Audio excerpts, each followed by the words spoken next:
We're really pleased to have Suzanne Vega here to talk to us about her career, about songwriting, about your songs. Suzanne's had a really interesting career and is still going strong. And I believe it's fair game to ask her questions about her career and about things that she's done. I have a whole list of it here. I mean, it's pretty incredible. From, top 10 hits and a platinum album to MTV Music Video Awards, Grammy nominations, million-selling hip-hop record based on a song that she did a while back, which I think is pretty cool.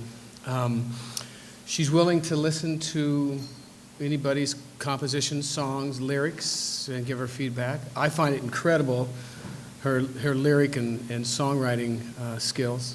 Anybody who can make a hit out of writing about working in a diner or child abuse is, that's huge in my book, given that lyrics to me are the most mystical and difficult thing about effective songwriting.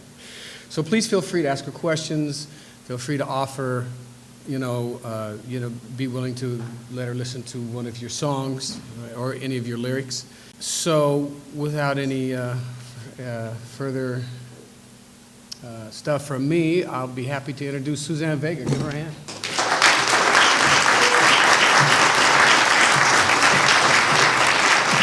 Very much.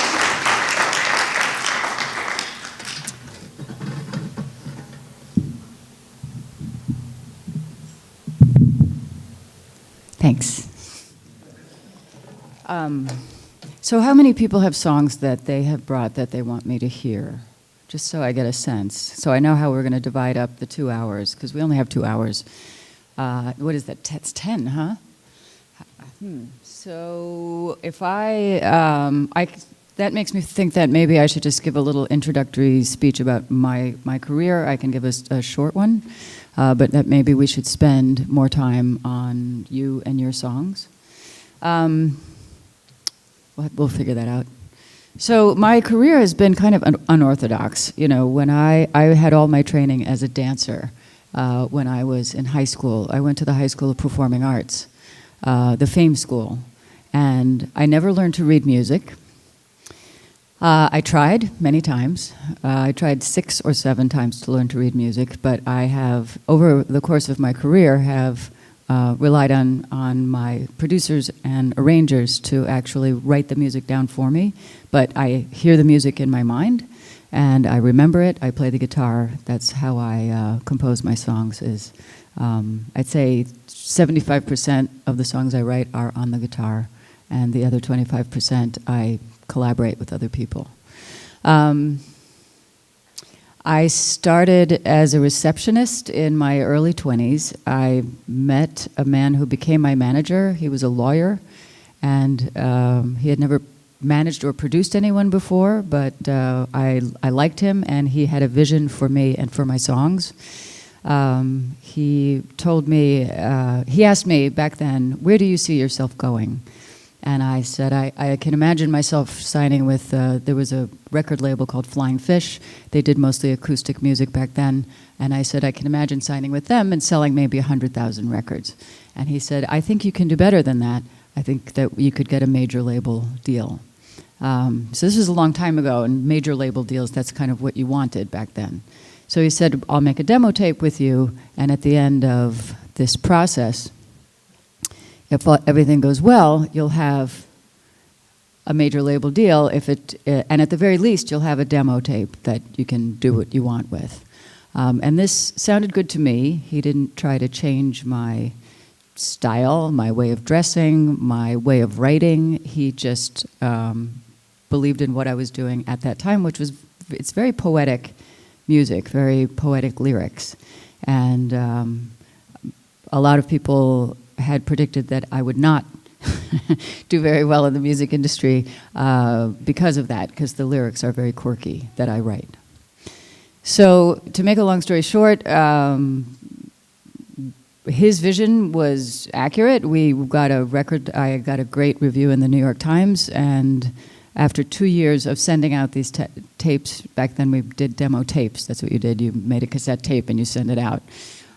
So we sent it to all the major labels. all of them were, we were rejected by all of them, including A&M Records that went on to sign me later, but we were rejected by them twice before we were signed to them, before that review in the New York Times. They were expecting to sell 30,000 copies of my first album, and we sold 17,000 the first week, and that first album went on to sell 1 million copies worldwide, and then my second album sold 3 million copies. And I've had 2 top 10 hits from the 80s. And the song Tom's Diner, to this day, continues to be sampled and remixed. The latest ones was, I guess, Snoop Dogg. Last year, used Tom's Diner, and there was a recent mashup with the Black Keys using one of their riffs, and that was kind of going around, which is kind of interesting. So there's been like more than 50 remixes and interpolations of the song Tom's Diner. So I've had an interesting long career, and many things have not gone to formula. So I can kind of tell you, I can answer your questions, and I can give you advice. But there's no formula or magic way of doing things. The best thing I can tell you is get yourself an audience. And that is kind of built person by person. That's when I was younger, if someone came to me at an open mic and said, "Oh, I really like your lyrics, they've really impressed me," I would write down their name and their address, and eventually I got a mailing list, and I designed my flyers and would send them a flyer. The modern day version of that is technology. The modern day version of that is Facebook, and Facebook is an easy way to get all of your interested people in one place. And so it's the same idea. It's just that when you have a hit or when you have more people, the numbers go up. But it's still the basic idea of communicating one-on-one, whether that's face-to-face in a live situation or whether you're in a bedroom uploading your videos and attracting people who want to see you that way. So, before we start with the songs, does anyone have any questions or anything they want to know in particular, or anything they want? Over there. Oh, hi. Yes, sir. Speaking of Tom's Diner, that is such Yeah. a catchy, singable, really good melody. It's one of those that you can't get out of your mind when you start singing, which is good. Yeah. To come up with it. I mean, you're walking down the street. I was walking down the street. I was seriously walking down the street. I had just eaten at Tom's restaurant. I used to go there as a student. It was, it's a really average place. It's not anything fancy, which is one of the reasons I wanted to write about it. And some people, and I'm one of them, you hear melodies in your mind. And that one jumped into my mind pretty much the way you hear it. The melody goes da da da da da da da da da da da da. So I was walking down the street, that started playing in my mind like a radio, and I couldn't get it out of my mind. So then I put the lyrics over a period of a couple of days. I put the lyrics together. I wanted to tell a story of someone sitting at a diner feeling alienated. I was kind of imagining it like a film. And I tried to describe, scene by scene, a person who was sort of alienated from everyone around them, except at the very end when this person remembers the voice of someone that they loved. And that's the one moment of connection. So I never in my life really imagined that it was going to be a big hit or that other people would respond to it. To me this was a song about one person kind of isolated in an urban situation. I never would have imagined that it was going to be a hit. But it was remixed in 1990 by a couple of guys in England called DNA. I recorded it Acapella, which means single voice. So it was very easy just to take that vocal, cut it up, and Nick Batt, who was part of DNA, had the idea to make that a chorus. And they worked really hard on their production. There were really a couple of kids. If you listen to the production, it's not finely done. It's kind of raw and kind of rough, but the idea was kind of brilliant because they took that little chorus, da, da, da, da, and they just repeated it and repeated it. They put it in between each verse. They put beats to it, and it became this kind of this hit. It went viral. I mean, we didn't say that back then, but that's kind of what happened. And there's all kinds of issues around the song. You know, because the record company was upset by it. They came to me and said, they've violated the copyright law, we're going to sue them. And I listened to it and I thought, first of all, you can tell from the production that these are two boys with no money, you know, so why should we sue them? They have nothing. So we made a deal with them and we bought it. So it worked out for both of us. They didn't go to jail, and they got some money, and we got the song, and it became very successful. But I have retained the rights to it, and that's worked out for the long run for me. Sorry? Well, it's become so... There are some people who have paid for the use of it. It's been covered by Destiny's Child and Lil' Kim and Tupac and just so many different people. Most of the people have paid. The ones that haven't paid, most of the time I don't even know about it. My daughter did a report on Tom's Diner for her school, and she found like 5 or 6 or 7 on YouTube that I had never seen, you know, and I obviously didn't get paid for those.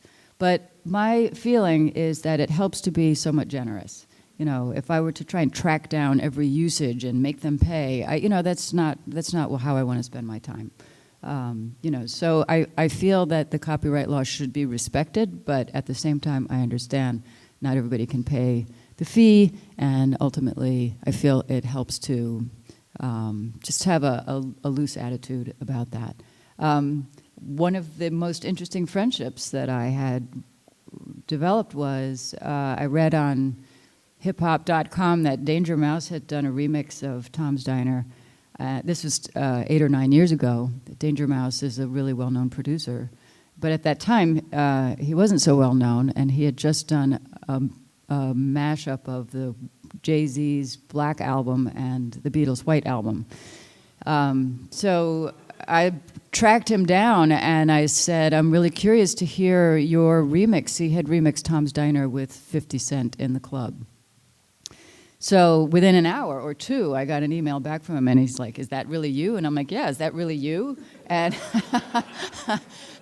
and I think he was worried that I was trying to track him down to, you know, and I'm like, no, I just want to hear it. I just want to hear it. In his career, he's gone on to be sued by EMI for that mashup of Jay-Z's Black album and the Beatles' White album, because the Beatles don't allow any kind of remixing, sampling, or anything like that. So he has spent years in litigation with EMI for that. But that's not my attitude. My attitude is I wanted to hear it. I thought it was really cool. I wanted to just make contact with him, and that has worked out. I think that's amazing that so much activity has come from singing the song acapella. It was a moment in time. You know, it really was kind of, I had made the decision to sing it a cappella because it worked for me live that way. I heard music in my mind that I couldn't play. I don't play piano. I could have hired someone to play a piano by the time I recorded it. But it worked so well to stand on a stage and just sing it.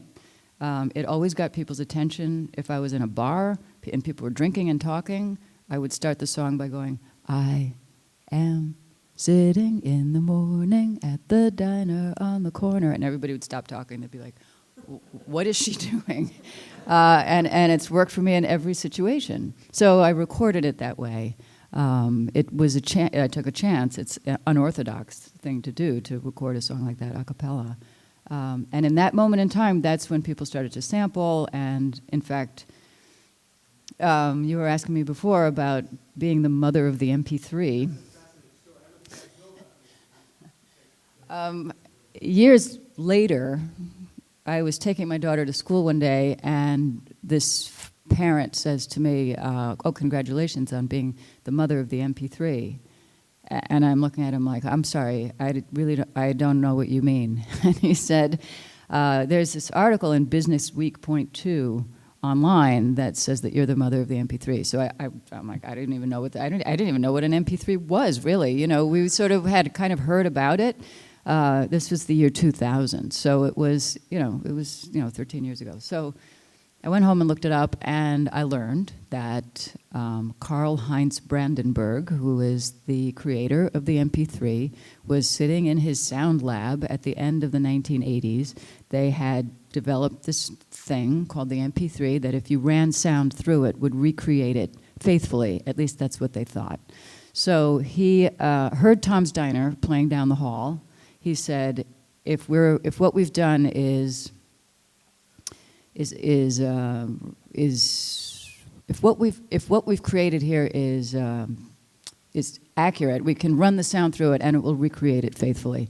They took my song, they ran it through the MP3, and it just had all these distortions on it. In fact, when I went to the laboratory, they recreated what it sounded like, and it sounded terrible.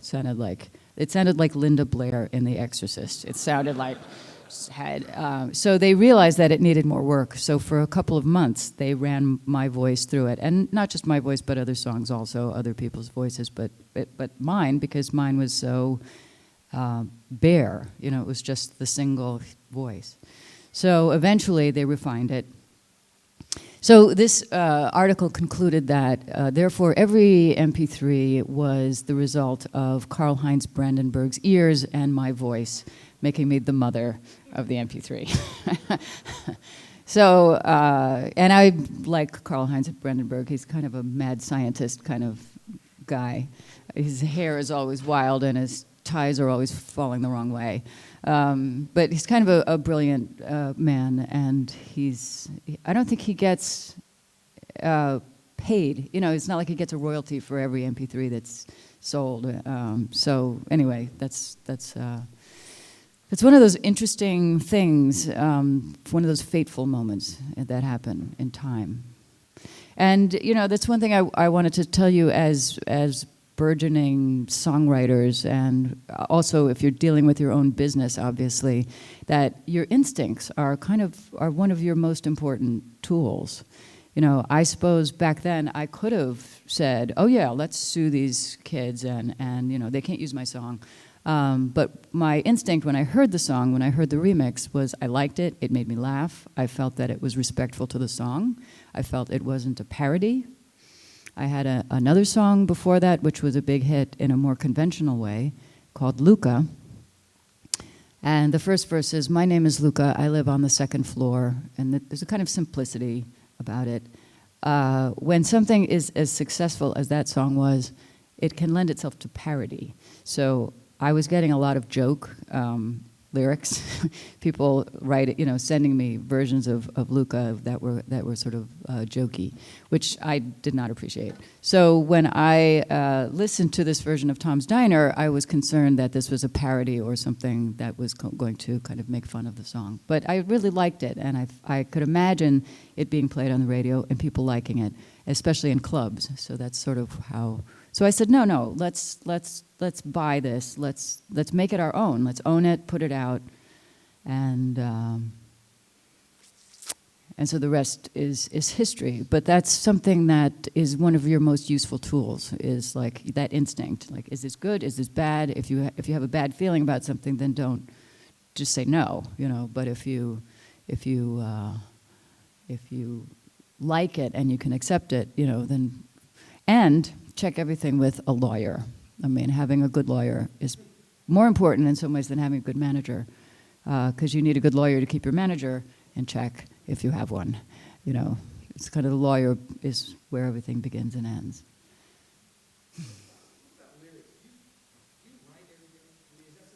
Do I write every day?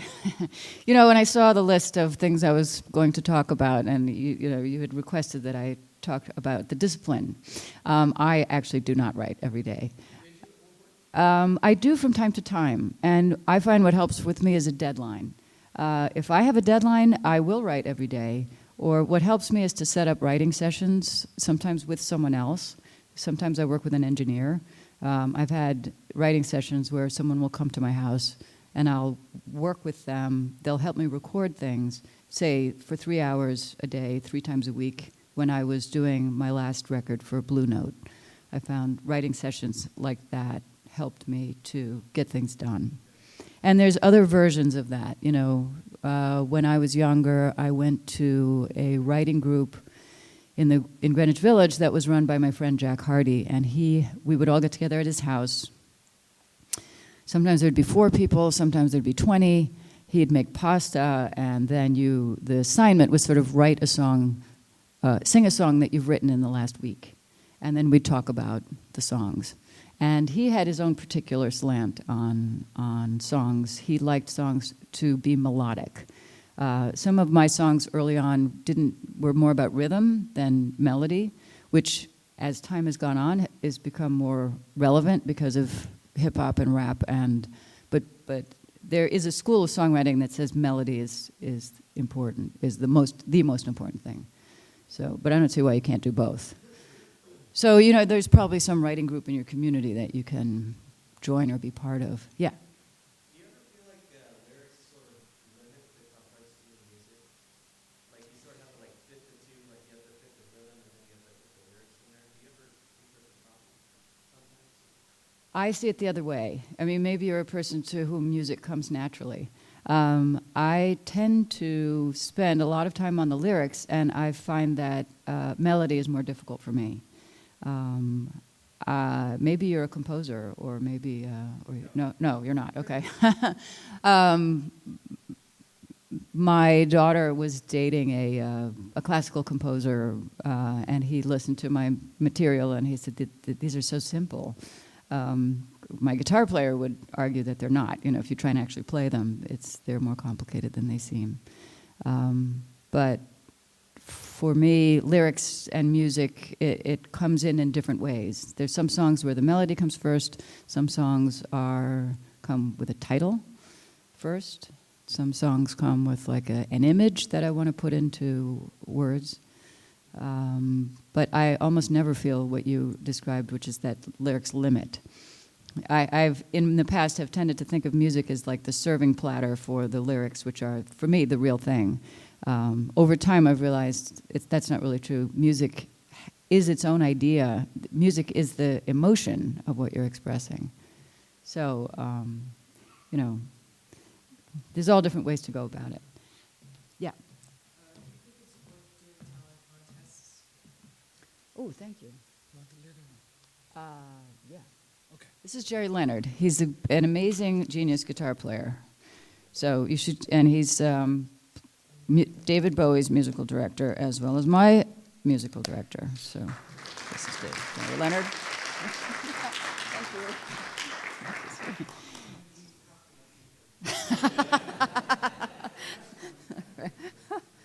you. So we were talking about talent shows. You mean like local ones, like, or you mean like American Idol, or anywhere? Yes and no. I mean, let me think about that for a second. Something like American Idol has certain values, and I'm sure you know what they are if you've seen the show. You know, the louder you are, the better it is. The more outrageous you are, you know, the more attention you can get. And I must say, if I were to go on American Idol, I wouldn't last. You know, I would not have had the career that I had. That's not to say that it's a bad thing. I mean, I've watched it, and it can be great to learn about new songs, for example, by watching. It's always helpful to watch. I think talent shows can be helpful. One of the first times I ever played on a stage was my high school talent show. It was thrilling to audition and to be accepted, and I will never forget that moment of looking into the audience and seeing my friends and feeling the connection and then the applause afterwards. I mean, it's something I can still see in my mind's eye. So I think they can be helpful, and it can also be helpful, you know, because then I auditioned the following year and was turned down. And I listen now to tapes from that time period, and now I can see why I was turned down. But back then I didn't. I was like, you know, we were good enough last year, so what's your problem? And that's not really the right, the right attitude. So you can learn from both being accepted and being rejected from talent shows. But you kind of have to know yourself. If you're introspective, if you like lyrics, if you like, Bob Dylan or Josh Ritter or somebody like that, that may not be your thing. Maybe you want to go to a coffee house and go to an open mic or something like that. But any experience, ultimately, depending on how you treat it, is a good one. Even being rejected. And if you want a career in the music industry, you have to get used to being rejected. It's just part of life. Nobody has just green lights all the way up all the way through. It just doesn't happen. You're rejected way more times than you're accepted. And that's how you finally get that, you get to the success by finally kind of creating your own path through all of those rejections, Yeah. Yeah.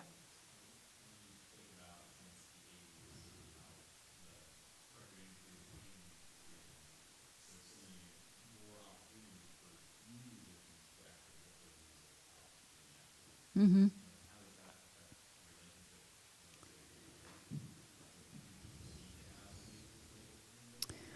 Well, I don't have a major label. I haven't had one for the last 5 years. So for me, this is like an experiment also.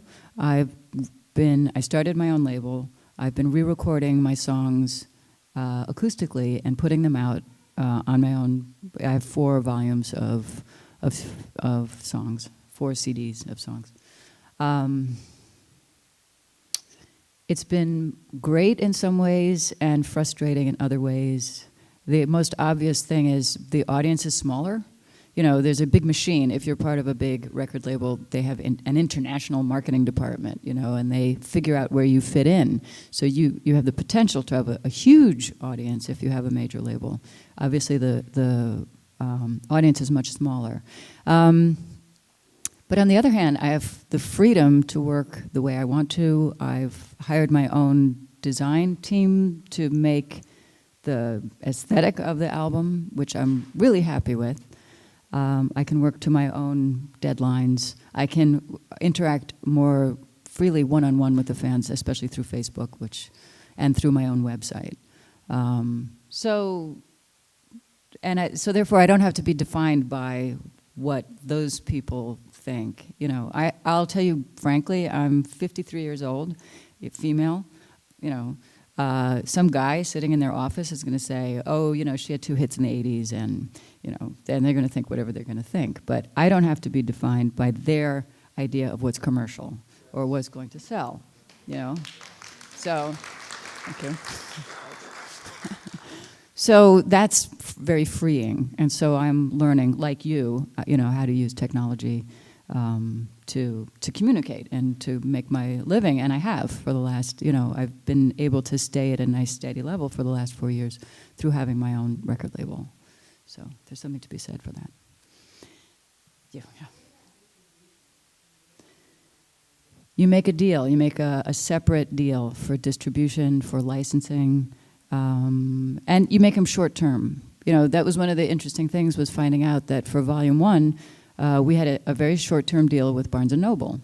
And I was like, wow, that's really great. I mean, the upside is it's Barnes & Noble. The downside is that if it doesn't sell like immediately or the numbers that they want, then the relationship terminates. And so, but then you can go on and do some other deal with somebody else who's excited by what you're doing. So you do short term, but you don't give the rights away. You don't let someone else own it. You just let them have a licensing for, a year or a defined period of time with that good lawyer that you have.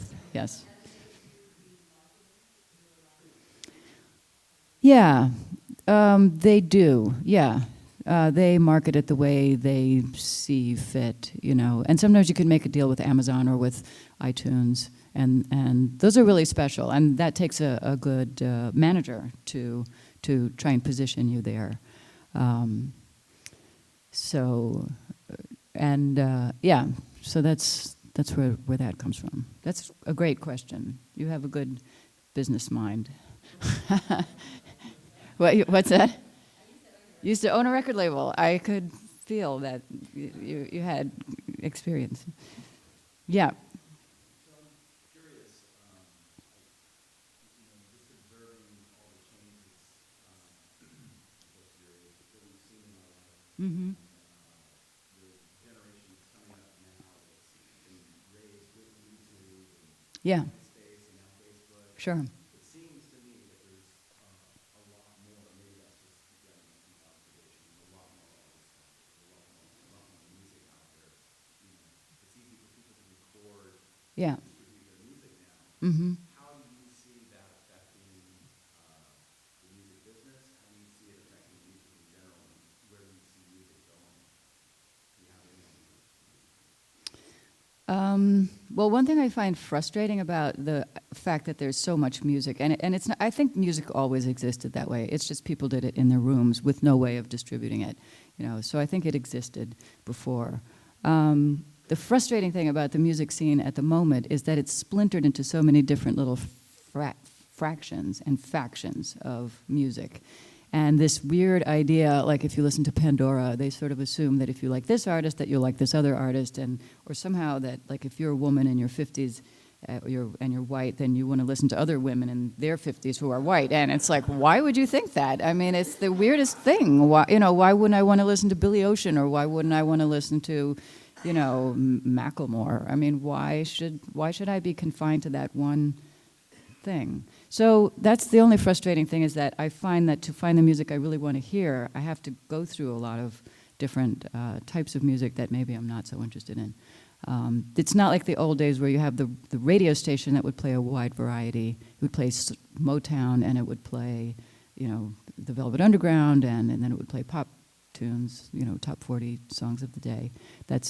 It was very, that I found more satisfying. So it's a wider landscape, and you kind of wander through it, and things stick to you. I find that confusing.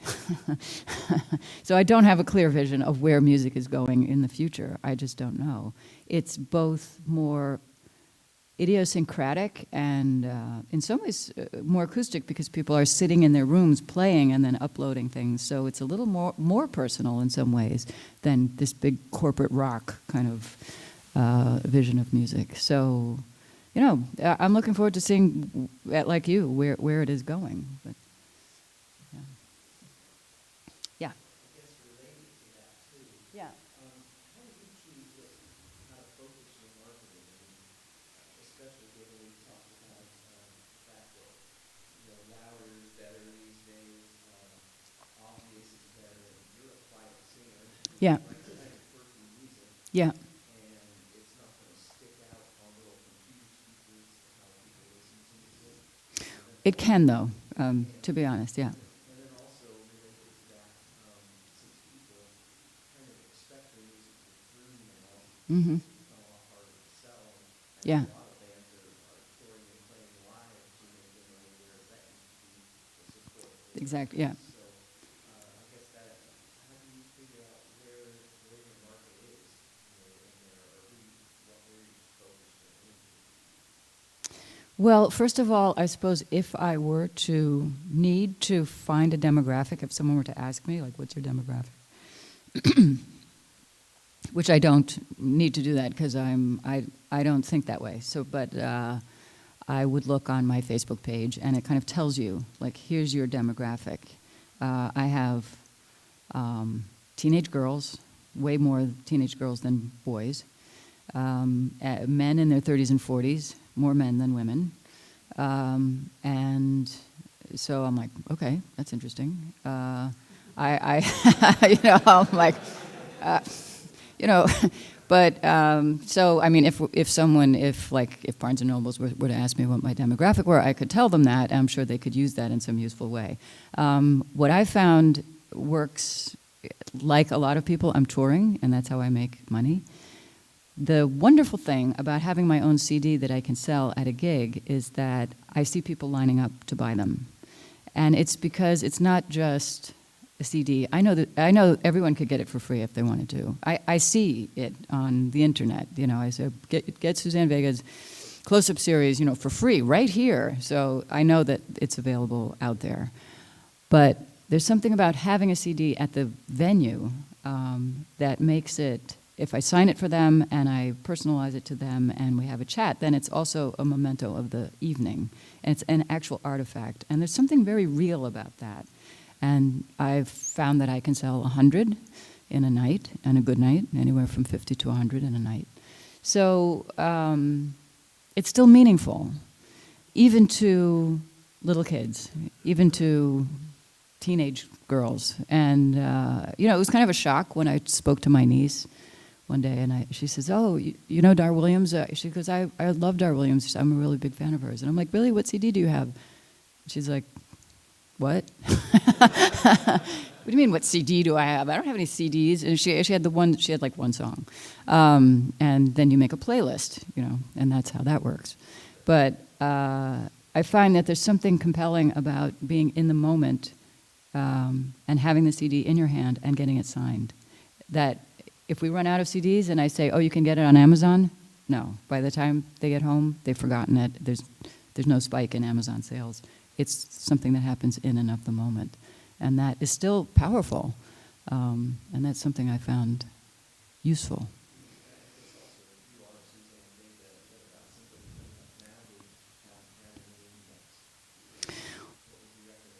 I recommend making your name. You have to make your name. You have to work on your vision. You have to work on your art. You have to work on your songs. You have to work on what you want to say. You have to work on your style.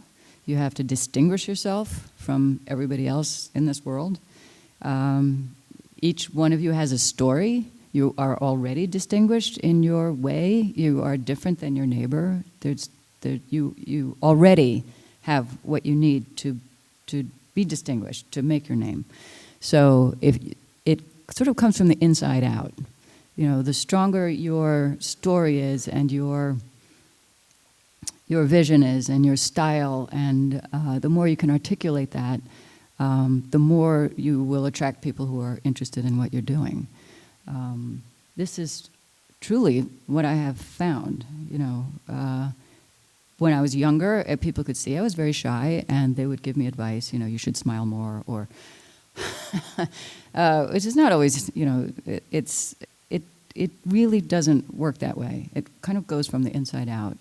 And again, that going back to the main point of if someone likes your work, take down their name, take down their address, and stay in touch with them. And there are technological ways to do that these days.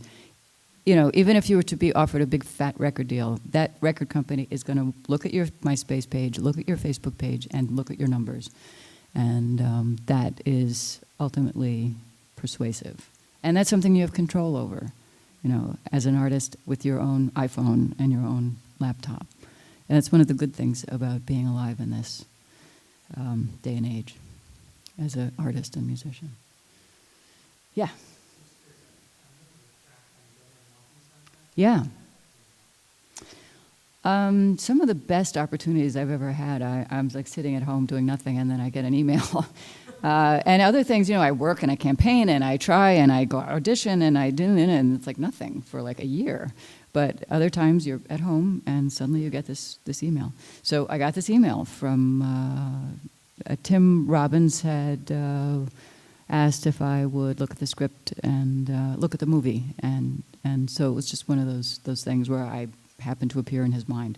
I don't know how that happened, why he chose me, but he did, and it was a great project. I was really proud to be part of it. So that brings us to an interesting point, though, because a lot of people want to know, like, all these tricks and, like, marketing things, and there's an element of fate and destiny, and you have to figure out for yourself, like, when you're on your right path and when you're not on your right path. And there's a limit to strategizing. You have to figure out when to. I'll give you an example. When I was, say, 17 or 18, I decided I was going to get a gig at the Bitter End, famous folk club in New York City. I went down there like every Monday for months. months turned into like 2 years. And I got to know the manager very well. And he would say, nope, he'd listen to me sing, and he had a few suggestions. You have to learn how to use the microphone. Your original songs are better than your cover songs, so don't bother with that. And I'm like, well, thank you, but when am I going to actually get a gig? And he's like, no. After 2 years, it occurs to me, go to a different place. Go to a different place. But I was so determined. I was like, no, I'm going to sing here at the bitter end. Finally, it occurred to me to go to Folk City, which was like 3 blocks away. So you're all this strategizing and determination and sometimes you just have to figure out, okay, I'm going to go over here instead of over here because they keep saying no. So that's part of, and you have to feel that for yourself. You have to feel for yourself when you're in the right place and when you really need to move on or when you need to back off. And when you need to let the flow of life sort of take you to the right place. And that's probably one of the most important things, is to figure out when you're in the wrong place and get yourself out of it and go to where you need to be. And it's sort of like being in the ocean and feeling a cold spot, feeling a warm spot. You move towards the warm spot, away from the cold one. Don't keep standing there in the cold one waiting for it to turn warm. Like, go to a different place. So, yeah.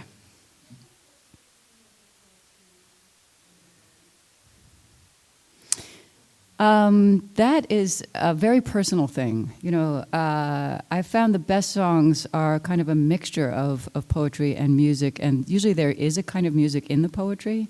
If you've written the poetry and you feel that there's a natural sense of rhythm and rhyme, you can kind of tease out the right thing, the right melody for the piece. And some of it is also what's the mood of what you're talking about.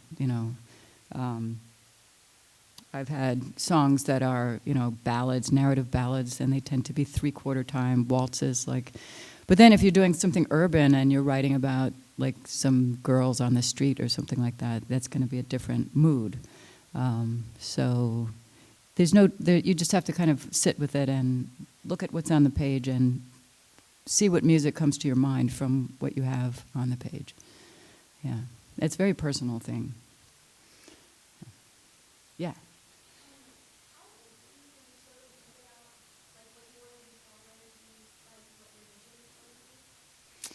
I was 11 years old when I started to play the guitar.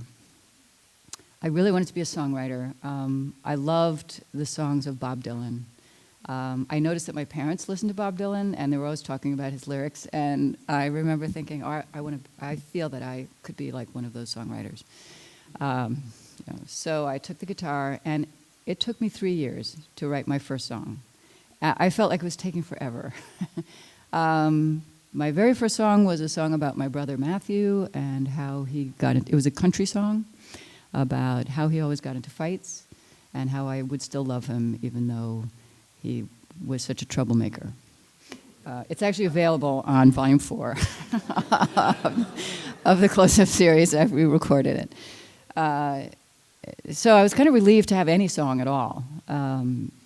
The second song I wrote was a song called The Silver Lady, and I was 15 years old, and it was this ballad about a girl who wants to find her freedom, and she lives with her father, and she has this longing to be free, and she goes off on her horse, and eventually she does find her freedom, and the father drowns in a river.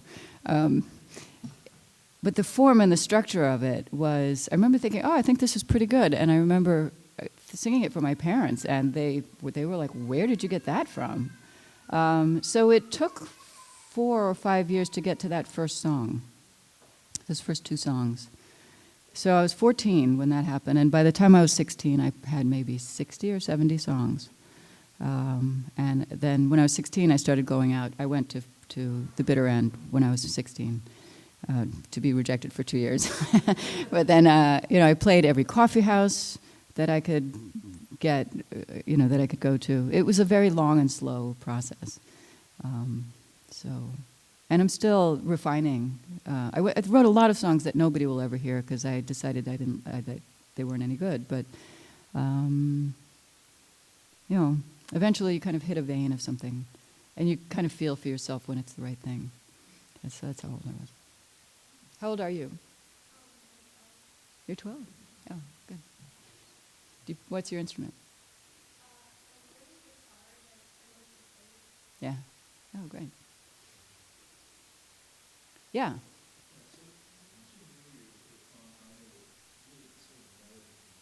Yeah.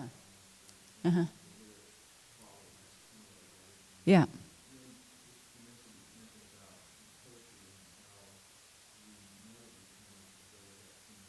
Mm-hmm.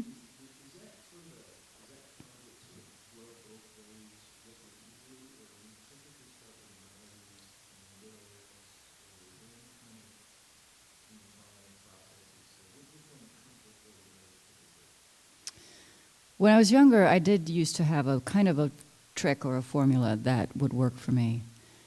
I used to usually start on a Saturday night, usually start fooling around with the guitar. Usually there would be a melody that would come first, and then the lyrics would kind of form themselves to fit the melody.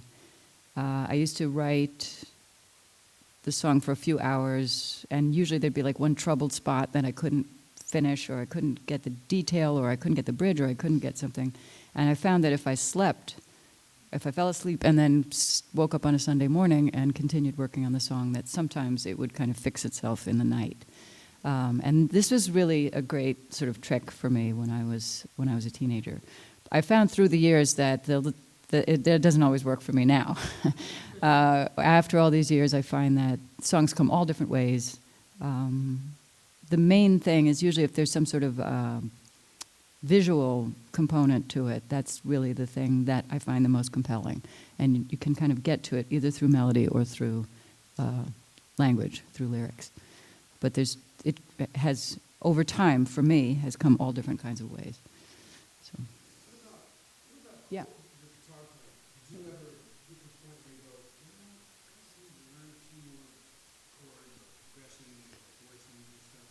Yeah, what I have always done is,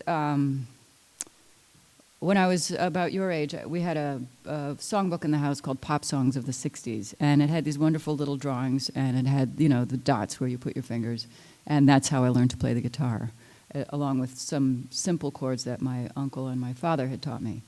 But yeah, if I want to learn a new chord or something like that, they have these great books, Leonard Cohen, Bob Dylan, Paul Simon. You can teach yourself how to play them, and they have pictures. If you're illiterate, like I am, you can figure out where to put your fingers. The tablature of it, yeah. Yeah, that's what I do. That's really helpful. Yeah. What are your thoughts about collaboration in the field for writing alone? Like, a lot of people use in that field, since that's kind of their model. Yeah. Get together and have coffee and collaborate all day. I really love it. I really recommend it, especially for someone like me where I will have a musical idea and sometimes not more than that. So I found like the first album has a lot of musical ideas that sort of repeat. I've found ever since that first album that it's been really helpful to collaborate with other musicians. You have to credit them, you have to give them a publishing share, but it's really enriched my songwriting to work with other musicians, and I do it constantly. And I've worked with Philip Glass, and I've worked with a lot of different musicians. I've worked with the guys from They Might Be Giants. So I really recommend it as a way of opening up your style. So, yeah.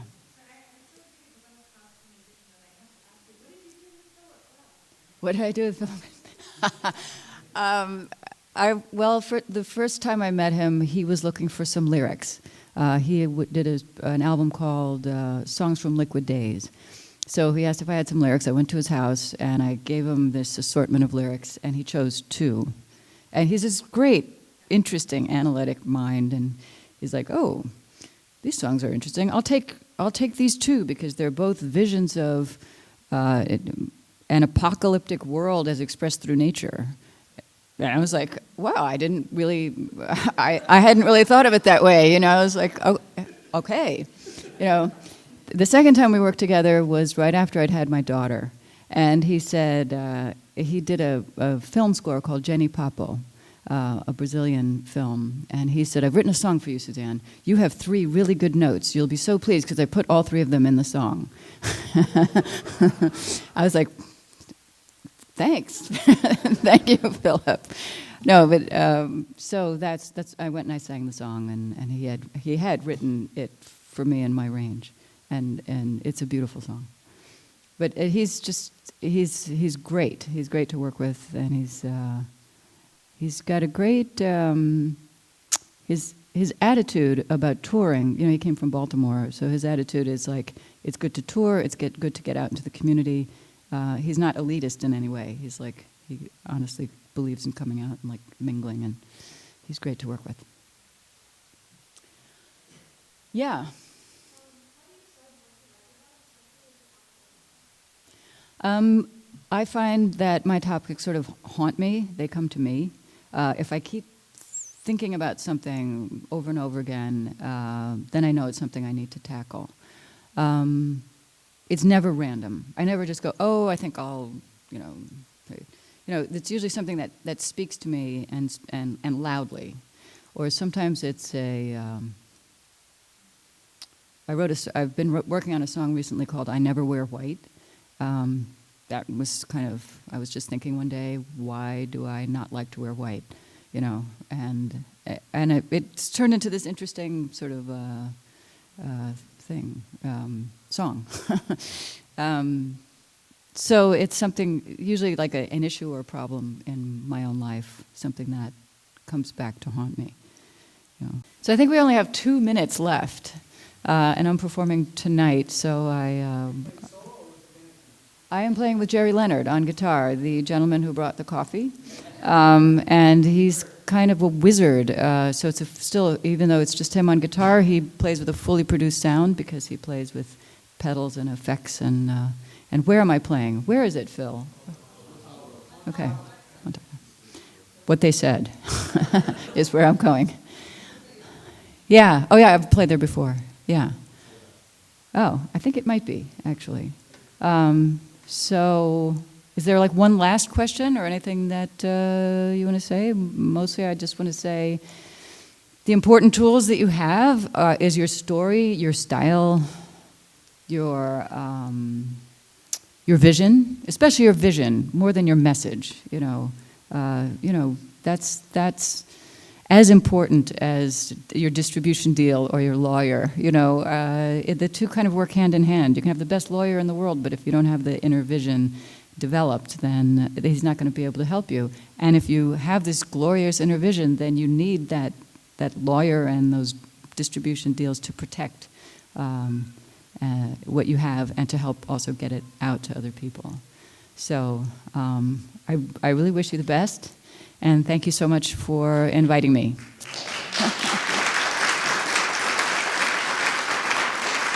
Thank you.